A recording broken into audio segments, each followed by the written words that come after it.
Saving Grace, a Katie Connell, Texas to Caribbean romantic mystery, and first in the What Doesn't Kill You super series. Written by Pamela Fagan Hutchins, copyright 2012. Performed for you by Pamela Fagan Hutchins, copyright 2020.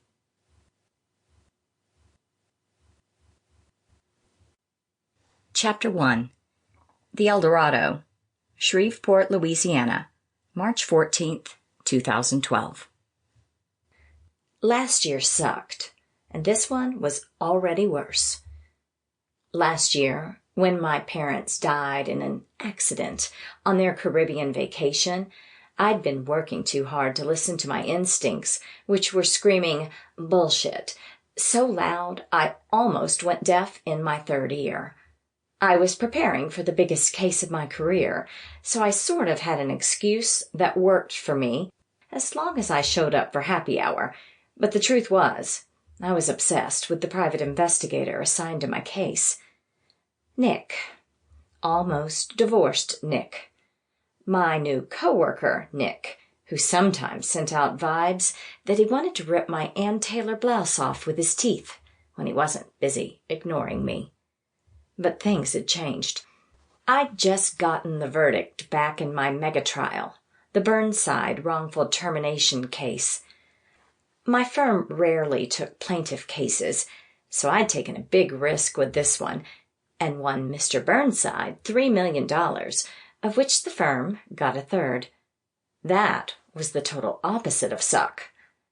After my coup at the Dallas courthouse, my paralegal Emily and I headed straight down I-20 to the hotel where our firm was on retreat in Shreveport, Louisiana.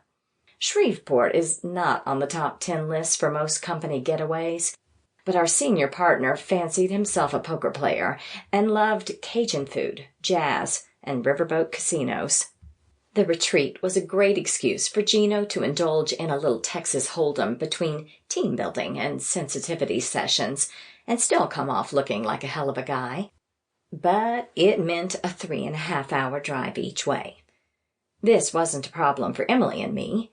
We bridged both the paralegal to attorney gap and the coworker to friend gap with ease, largely because neither of us did Dallas fancy very well. Or at all. Emily and I hustled inside for a check-in at the Eldorado. "Do you want a map of the ghost tours?" the front desk clerk asked us. Her polyglot Texan Kate. Sample complete. Ready to continue?